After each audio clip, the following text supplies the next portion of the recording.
ಎಲ್ಲಾ ಹಾನಿಯಿಂದ ಕೂದಲನ್ನು ರಕ್ಷಿಸುತ್ತೆ. ಬರೀ Amrut noni reach root premium hair oil. Prajwal Revanna pen drive ಪ್ರಕರಣದಲ್ಲಿ ಕಿಂಗ್ ಪಿನ್ ಪ್ರಜ್ವಲ್ ರೇವಣ್ಣ ಇನ್ನೂ ಪತ್ತೇನೇ ಆಗಿಲ್ಲ. ಬ್ಲೂ ಕಾರ್ನರ್ ನೋಟಿಸ್ ಕೊಟ್ಟು ಕಾದಿದ್ದಾಯಿತು. ಈಗ ರೆಡ್ ಕಾರ್ನರ್ ನೋಟಿಸ್ನ ಸರದಿ. ತಲೆಮರೆಸಿಕೊಳ್ಳುವುದಕ್ಕೆ ಅಂತ ದೇಶ ಬಿಟ್ಟು ಹೋಗಿ ಇವತ್ತಿಗೆ 15 ದಿನ ಕಳೆದು ಹೋಗಿದೆ. ಸಿಬಿಐ ಮೂಲಕ ಇಂಟರ್ಪೋಲ್ಗೆ ರೆಡ್ ಕಾರ್ನರ್ ನೋಟಿಸ್ ರೆಡಿ ಮಾಡ್ತಾ ಇದೆಯಾ ಎಸ್ಐಟಿ. ರೋಚಕ ಅಂದ್ರೆ ಏಪ್ರಿಲ್ 27ಕ್ಕೆ ಓಡಿ ಹೋದಂತ ಪ್ರಜ್ವಲ್ ಮೇ 1ಕ್ಕೆ ಆನ್ಲೈನ್ನಲ್ಲಿ ಎಂಟ್ರಿ ಕೊಟ್ಟಿದ್ದ. ಆ ನಂತರ ಎಲ್ಲಿ ಹೋದ, ಏನು ಕತೆ, ಏನು ಗೊತ್ತಿಲ್ಲ, ಯಾರಿಗೂ ಗೊತ್ತಿಲ್ಲ. ಒಂದು ಟ್ವೀಟ್ ಅನ್ನ ಮಾಡ್ದ, 7 ದಿನ ನನಗೆ ಕಾಲಾವಕಾಶ ಕೊಡಿ, ನಾನು ಬರ್ತೀನಿ, ವಿದೇಶದಲ್ಲಿದ್ದೀನಿ ಅಂತ ಹೇಳ್ದ. ಅದಾದ ನಂತರ ಪತ್ತೆ ಇಲ್ಲ ಆಸಾಮಿದು. ಇಡೀ ಪ್ರಕರಣದಲ್ಲಿ ಕಿಂಗ್ ಪಿನ್ ಪ್ರಜ್ವಲ್ ರೇವಣ್ಣ. ಆದರೆ ನಾಪತ್ತೆಯಾಗಿ 15 ದಿನ ಆಯಿತು, ತಲೆಮರೆಸಿಕೊಂಡು 15 ದಿನ ಆಯಿತು. ಇವತ್ತಿನವರೆಗೆ ಪ್ರಜ್ವಲ್ ರೇವಣ್ಣ ಪತ್ತೆ ಇಲ್ಲ. ಫೇಸ್ಬುಕ್ ಎಕ್ಸ್ನಲ್ಲಿ ಪೋಸ್ಟ್ ಹಾಕಿಸಿ ಕಮೆಂಟ್ಸು ಸೆಕ್ಷನ್ನು ತೆಗೆದಿದ್ದಕ್ಕೆ ಪ್ರಜ್ವಲ್ ವಿರುದ್ಧ ಗರಂ. ಎಸ್ಐಟಿಗೆ ವಕೀಲರ ಮೂಲಕ ಮನವಿ ಮಾಡಿದ್ದಂತ ಪತ್ರದ ಪ್ರತಿ ಹಾಕಿ ಪೋಸ್ಟ್ ಹಾಕಿಸಿದ್ದಂತ ಪ್ರಜ್ವಲ್ ಮೇ 1ರಂದು ಪೋಸ್ಟ್ ಮಾಡಿಸಿ ಸತ್ಯ ಆದಷ್ಟು ಬೇಗ ಹೊರಬರಲಿ ಅಂತ ಪ್ರಜ್ವಲ್ ಹೇಳಿಸಿದ್ದ. ಕಮೆಂಟ್ಸ್ ಆಪ್ಷನ್ ಯಾಕಪ್ಪ ಆಫ್ ಮಾಡಿಸಿದೀಯಾ ಪ್ರಜ್ವಲ್ಲು ಅಂತ ಜನರಿಂದ ಕ್ಲಾಸ್.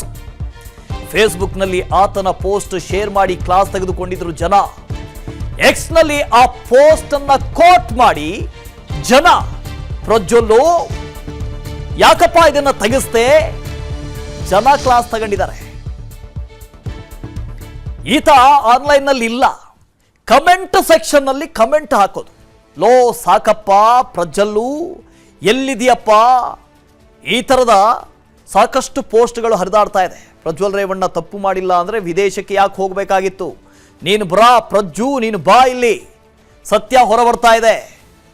ನನ್ನ ಜೀವನದಲ್ಲಿ ನಾನು ಮಾತ್ರವಲ್ಲ, ನನ್ನ ಕೂದಲು ಕೂಡ ಆಗಿರ್ಬೇಕು ಸ್ಟ್ರಾಂಗ್ ಅಂಡ್ ಸ್ಟೈಲಿಶ್. ಬರೀ Amrut noni reach root premium hair oil ನೊಂದಿಗೆ. Reach root premium hair oil. Comment option ಕೊಡಣ್ಣೋ.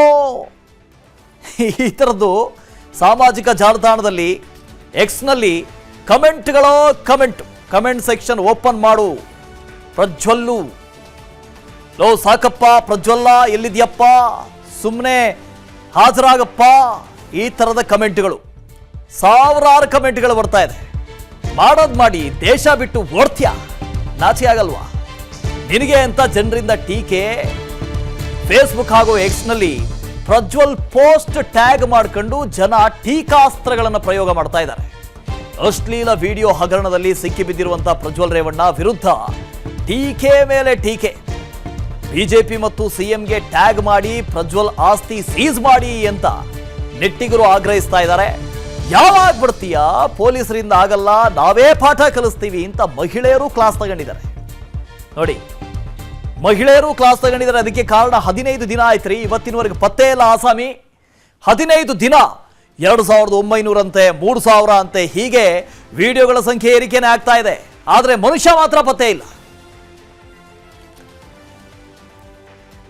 S K Manjunath ಇದ್ರ ಬಗ್ಗೆ ಹೆಚ್ಚಿನ ಡೀಟೇಲ್ಸ್ ಅನ್ನು ಕೊಡ್ದು ಹೋಗ್ತಾರೆ. ಲೈವ್ ನಲ್ಲಿ ಜಾಯಿನ್ ಆಗ್ತಾ ಇದ್ದಾರೆ. ಎಸ್ ಕೆ ಮಂಜುನಾಥ್, 15 ದಿನ ಕಳೆಯಿತು, 15 ದಿನ ಕಳೆದ್ರೂ ಕೂಡ ಮನುಷ್ಯ ಪತ್ತೆ ಇಲ್ಲ. ಒಂದು ಕಡೆಯಿಂದ ಸಾಮಾಜಿಕ ಜಾಲತಾಣಗಳಲ್ಲಿ ಪೊಲೀಸರೇ ನಿಮ್ಮ ಕೈಯಿಂದ ಆಗಲ್ಲ ಅಂದರೆ ನಮಗೆ ಹೇಳಿ, ನಾವೇ ಕರ್ಕೊಂಡ್ಬರ್ತೀವಿ, ನಾವೇ ಕ್ಲಾಸ್ ತಗೊಳ್ತೀವಿ ಇಂಥ ಪೋಸ್ಟ್ಗಳ ಮೇಲೆ ಪೋಸ್ಟ್ ಬೇರೆ.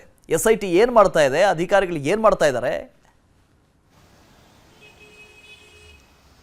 ಹೊಸದೇನು ಪ್ರಜ್ವಲ್ ರೇವಣ್ಣ ಅವರ ಪೆನ್ ಡ್ರೈವ್ ಪ್ರಕರಣಕ್ಕೆ ಸಂಬಂಧಪಟ್ಟಂತೆ ಈಗಾಗಲೇ ಎಸ್ಐಟಿ ಕಾನೂನು ಕ್ರಮದಲ್ಲಿ ಏನೇನು ವರ್ತನನ್ನ ಪತ್ತೆ ಹಚ್ಚಬೇಕು ಆ ರೀತಿಯಾಗಿ ಈಗಾಗಲೇ ಸಿಬಿಐ ಕಡೆಯಿಂದ ಒಂದು ಬ್ಲೂ ಕಾರ್ನರ್ ನೋಟಿಸ್ ಅನ್ನ ಸರ್ವ್ ಮಾಡಿರ್ತಕ್ಕಂಥ 196 ದೇಶಗಳಿಗೆ ಒಂದು ಬ್ಲೂ ಕಾರ್ನರ್ ನೋಟಿಸ್ ಅನ್ನ ಸರ್ವ್ ಮಾಡಿ ಪ್ರಜ್ವಲ್ ರೇವಣ್ಣ ಅವರ ಬಗ್ಗೆ ಎಲ್ಲೇ ಮಾಹಿತಿ ಸಿಗದಂತ ಸಂದರ್ಭದಲ್ಲಿ ಇನ್ಫಾರ್ಮ್ ಮಾಡಿರ್ತಕ್ಕಂಥ ಒಂದು ಮನವಿಯನ್ನ ಮಾಡ್ಕೊಂಡಿರ್ತಕ್ಕಂಥದ್ದು. ಹಾಗಾಗಿ ಬ್ಲೂ ಕಾರ್ನರ್ ನೋಟಿಸ್ ಸರ್ವ್ ಆಗಿದೆ. ಆತನ ಎಲ್ಲಿದ್ದಾನೆ, ಪ್ರಜ್ವಲ್ ರೇವಣ್ಣ ಯಾವ ದೇಶದಲ್ಲಿದ್ದಾನೆ ಅನ್ನೋದ್ರ ಬಗ್ಗೆ ಮಾಹಿತಿಯನ್ನ ಕಲೆ ಹಾಕುವಂತ ಕೆಲಸವನ್ನ ಮಾಡ್ತಾ ಇದ್ದಾರೆ. ಅದ್ರ ಜೊತೆಗೆ ಎಸ್ಐಟಿ ತಂಡ ಸಿಬಿಐ ಅಧಿಕಾರಿಗಳ ಜೊತೆಗೂ ನಿರಂತರವಾಗಿ ಸಂಪರ್ಕದಲ್ಲಿದ್ದುಕೊಂಡು ಯಾವ ಕ್ಷಣದಲ್ಲಾದ್ರೂ ಸಹ ಆತನ ಪತ್ತೆ ಆಗದ ಕೂಡಲೇ ಬಂಧಿಸಬೇಕು ಅಂತಕ್ಕಂಥದ್ದು. ಅದು ಮುಂದಿನ ಕಾನೂನು ಕ್ರಮಗಳೇನಿದ್ದಾವೆ, ವಾರೆಂಟ್ ಇಶ್ಯೂ ಮಾಡೋದಿರ್ಬೋದು ಅಥವಾ ರೆಡ್ ಕಾರ್ನರ್ ನೋಟಿಸ್ ಅನ್ನ ಇಶ್ಯೂ ಮಾಡೋದಿರ್ಬೋದು, ಇವೆಲ್ಲ ನಡೆಸೋದಕ್ಕೆ ಒಂದು ಸಿದ್ಧತೆಗಳನ್ನ ನಡೆಸ್ತಾ ಇದ್ದಾರೆ.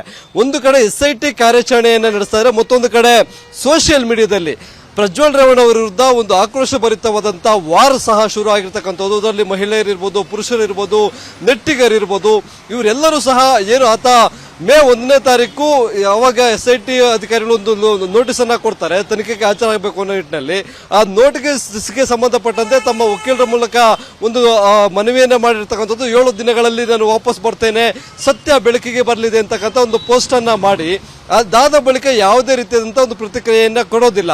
ಅದು ಫೇಸ್ಬುಕ್ ಇರ್ಬೋದು ಅಥವಾ ಎಕ್ಸ್ ಇರ್ಬೋದು, ಎಲ್ಲೂ ಸಹ ಆತ ಮುಂದಿನ ಯಾವುದೇ ಪ್ರತಿಕ್ರಿಯೆಗಳು ಸಹ ಇರ್ಬೋದು, ಅಪ್ಡೇಟ್ ಇರ್ಬೋದು, ಏನೂ ಹಾಕೋದಿಲ್ಲ. ಜೊತೆಗೆ ಕಾಮೆಂಟ್ ಬಾಕ್ಸ್ ಏನು ಕಾಮೆಂಟ್ ಸೆಕ್ಷನ್ ಏನಿದೆ ಅದನ್ನು ಸಹ ಬ್ಲಾಕ್ ಮಾಡಿ ಇಟ್ಟಿರ್ತಕ್ಕಂಥದ್ದು. ಯಾಕೆಂತಂದ್ರೆ ಸಾಕಷ್ಟು ಜನ ಇಂತಹ ವಿಡಿಯೋಗಳನ್ನ ನೋಡಿದಂಥವ್ರು ತಮ್ಮ ಒಬ್ಬ ಸಂಸದನಾಗಿ ಈ ರೀತಿಯಾಗಿ ನಡ್ಕೊಂಡಿದ್ದಾನೆ ಅನ್ನೋ ರೀತಿಯಾಗಿ ಕೆಟ್ಟ ಕೆಟ್ಟ ಪದಗಳನ್ನ ಬಳಸ್ಕೊಂಡು ಕಾಮೆಂಟ್ಗಳನ್ನ ಮಾಡ್ತಾರೆ. ಹಾಗಾಗಿ ಯಾವುದೂ ಸಹ ಅದನ್ನ ನೋಡಬಾರ್ದು ಅನ್ನೋ ನಿಟ್ಟಿನಲ್ಲಿ ಕಾಮೆಂಟ್ ಬಾಕ್ಸ್ ಅನ್ನ ಬ್ಲಾಕ್ ಮಾಡಿರ್ತಕ್ಕಂಥ ಪ್ರಜ್ವಲ್ ರೇವಣ್ಣ ಇಲ್ಲಿವರೆಗೂ ಮೇ 1ರಿಂದ ಇಲ್ಲಿವರೆಗೂ ಯಾವುದೇ ರೀತಿಯಾದಂಥ ಕಾಮೆಂಟ್ ಸೆಕ್ಷನ್ ಅನ್ನ ಓಪನ್ ಮಾಡಿಲ್ಲ. ಹೀಗಾಗಿ ಅದನ್ನ ಆತ ಏನು ನಾನು ಬರ್ತೇನೆ 7 ದಿನಗಳ ಕಾಲಾವಕಾಶ ತೆಗೆದುಕೊಂಡಿದ್ದೇನೆ, ನಾನು ತನಿಖಾಧಿಕಾರಿಗಳ ಮುಂದೆ ಹಾಜರಾಗ್ತೇನೆ, ಸತ್ಯ ಬೆಳಕಿಗೆ ಬರುತ್ತೆ ಅಂತಕ್ಕಂಥ ಏನೊಂದು ಪೋಸ್ಟ್ ಮಾಡಿದ್ದ ಅದನ್ನೇ ಟ್ಯಾಗ್ ಮಾಡಿಕೊಂಡು ಪ್ರತಿಯೊಬ್ಬರೂ ಸಹ ತಮ್ಮದೇ ಆದಂಥ ರೀತಿಯಾಗಿ ಒಂದು ಆಕ್ರೋಶಭರಿತವಾದಂಥ ಕಾಮೆಂಟ್ಗಳನ್ನು ಹಾಕೋ ಮುಖಾಂತರ ಒಂದು ವಾರನ ನಡೆಸ್ತಾ ಇದ್ದಾರೆ. ಅದರಲ್ಲಿ ಕೆಲವೊಂದಷ್ಟು ಜನ ಈತನನ್ನ SIT ಅವರು ಹಿಡಿಯೋದಕ್ಕೆ ಆಗಿಲ್ಲ ಅಂತಂದ್ರೆ ನಮಗೆ ಕೊಡಿ, ನಮಗೂ ಇನ್ಫಾರ್ಮೇಶನ್ ಕೊಡಿ, ನಾವು ಹಿಡಿತೀವಿ ಅಂತಕ್ಕಂಥದ್ದು, ಆತನ ಆಸ್ತಿಯನ್ನ ಮುಟ್ಗೋಲು ಹಾಕೊಳ್ಳಿ ಅಂತಕ್ಕಂಥದ್ದು. ಇನ್ನೊಬ್ರು ಒಬ್ಬ ಜನಪ್ರತಿನಿಧಿಯಾಗಿ ಈ ರೀತಿಯಾದಂಥ ಕೃತ್ಯವನ್ನು ಎಸಗಿ ತಲೆಮರೆಸ್ಕೊಂಡಿದೆಯಾ ಅಂತಕ್ಕಂಥ ಬೇಸರದ ಕೋಪದ ನುಡಿಗಳನ್ನ ಹಾಕಿ ಒಂದು ವಾರನ ಶುರು ಮಾಡಿದರೆ ಸಾವಿರಾರು ಮೆಸೇಜ್ಗಳು, ಕಾಮೆಂಟ್ಗಳು ಈಗ ಬರ್ತಾ ಇರ್ತಕ್ಕಂಥದ್ದು. Vasudev. Okay, thank you Manjunath. ಇಲ್ಲಿ ಕಮೆಂಟ್ ಸೆಕ್ಷನ್ ಅನ್ನೇ ಬ್ಲಾಕ್ ಮಾಡಿದ್ದಾರೆ. ಯಾಕೆ? ಇಂಥ ಕಮೆಂಟ್ಗಳನ್ನು ಓದಕ್ಕಾಗಲ್ಲ ಅಂತ. ಅನುಕ್ಷಣದ ಸುದ್ದಿಗಳಿಗಾಗಿ ವಿಸ್ತಾರ ನ್ಯೂಸ್ ಯೂಟ್ಯೂಬ್ ಚಾನೆಲ್ ಸಬ್ಸ್ಕ್ರೈಬ್ ಮಾಡಿ. ಹೊಸ ಸುದ್ದಿಗಳ ನೋಟಿಫಿಕೇಶನ್ಗಾಗಿ ಬೆಲ್ ಐಕಾನ್ ಕ್ಲಿಕ್ ಮಾಡಿ. ಲೇಟೆಸ್ಟ್ ಅಪ್ಡೇಟ್ಸ್ಗಾಗಿ www.vistaranews.com ವೆಬ್ಸೈಟ್ಗೆ ವಿಸಿಟ್ ಮಾಡಿ. ಅಂಗೈಯಲ್ಲೇ ಜಗತ್ತಿನ ಸುದ್ದಿ ತಿಳಿಯಲು ವಿಸ್ತಾರ ನ್ಯೂಸ್ ಕನ್ನಡ ಆಪ್ ಡೌನ್ಲೋಡ್ ಮಾಡಿ.